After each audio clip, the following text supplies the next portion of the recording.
জীবিকার তাগিদে প্রতিদিনই উত্তাল বঙ্গোপসাগরে পাড়ি জমান পটুয়াখালীর উপকূলের হাজারো জেলে। কখনো বৈরী আবহাওয়া, কখনো বিশাল ঢেউ, সব ঝুঁকি পেরিয়েই চলে মাছ ধরার সংগ্রাম। তবে এবার প্রকৃতির বৈরিতার পাশাপাশি নতুন করে আতঙ্কের নাম জলদস্যু।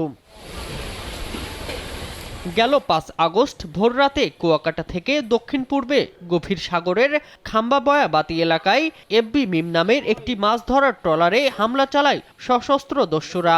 অস্ত্রের মুখে জেলেদের জিম্মি করে চালানো হয় মারধর।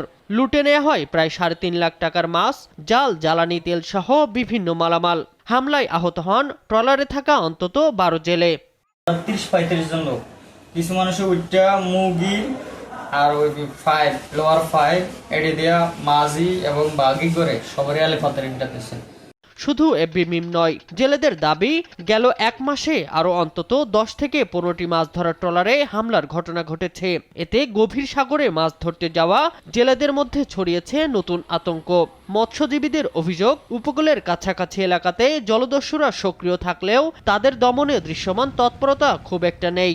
মাঝিরে নিয়ে যায়, মোবাইল সরঞ্জাম যেগুলো আছে সবগুলো নিয়ে যায় মানুষ মুক্তিপণ আদায় করার জন্য ২ লাখ ৪ লাখ এরকম টাকা চায়। সব সময় ভয়ে ভয়ে জীবন কাটে আমাদের ওই সমুদ্রের মাঝে, কখন যেন এই জলদস্যু আমাদেরকে আক্রমণ করে।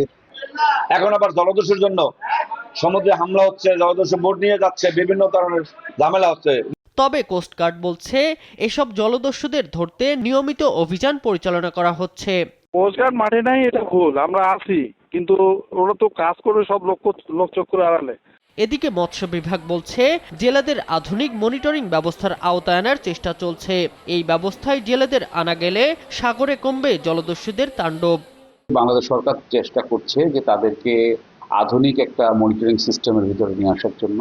কোনো বোট যদি জলদস্যুদের কবলে পড়ে তাহলে তাদের সম্বন্ধে তথ্য ইনস্ট্যান্ট তারা আমাদেরকে জানাই দিতে পারবে, এবং আমাদের দেশপ্রেমিক যে নৌবাহিনী আছে বা কোস্টগার্ড আছে তারা সরাসরি অভিযানের মাধ্যমে এই ধরনের জলদস্যুতাকে নিয়ন্ত্রণের চেষ্টা করবে।